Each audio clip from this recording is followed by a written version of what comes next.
Tana Mongeau is back in the drama, but this time it's with Jeff Wittek. Jeff seems to be in the center of all the drama this week, so it's no surprise that streak continued when he brought Tana Mongeau on his podcast. Tana addressed a lot of drama, from her dislike of James Charles all the way to why she got rid of her dog. It's a mess, so let's get into it. Jeff took a break from David Dobrik the other day and invited Tana and Mike on his podcast. Jeff and Tana have done a few videos together before, and a lot of people liked how they worked together. Tana had Jeff on her canceled podcast, and then Jeff had Tana come to his barbershop. This time around was a little bit different. Tana and Jeff addressed a lot of drama, and it started with the roast of Bryce Hall.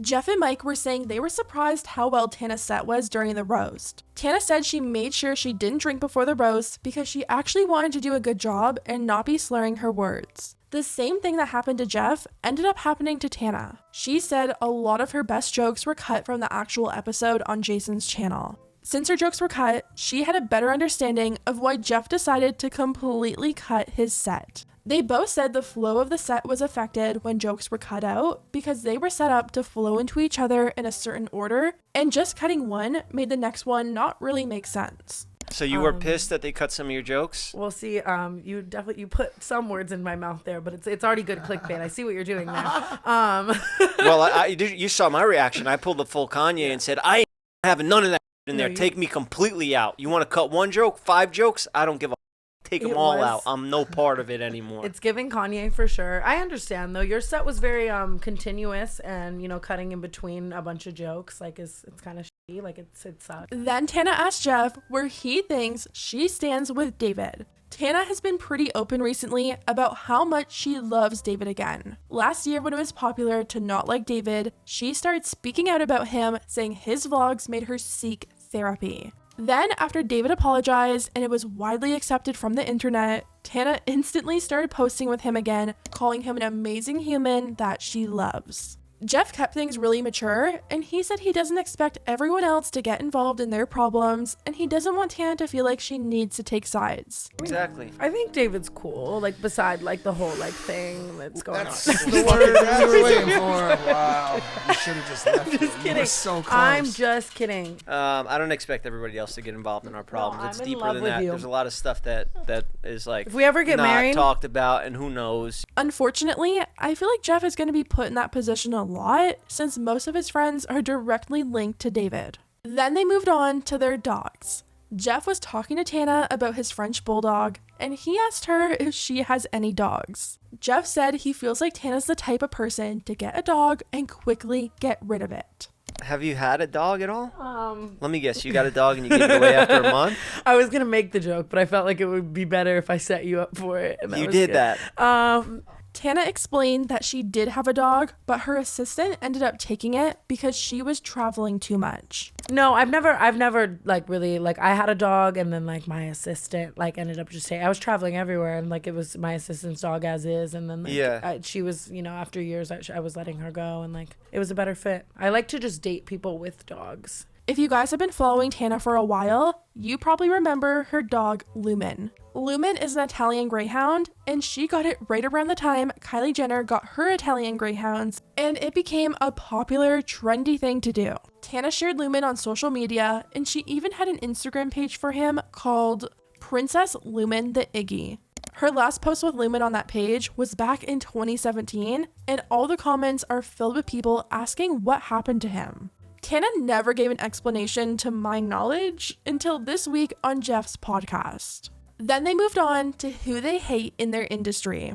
Tana said as the years have gone on with her living in LA, her enemy list has only grown longer. Tana said that she's burnt so many bridges, and now she's trying to fix that. Jeff asked her who she still has problems with, and she said James Charles, and she's not interested in fixing that relationship. Am I spiraled. embarrassing myself? When I tell you I've burned enough bridges in the city, I'm trying to be on a higher road, but it's hard. Who do you still got beef with out there? I guess my number one, people know this obviously, is James Charles. Are you ever planning to resolve that? No.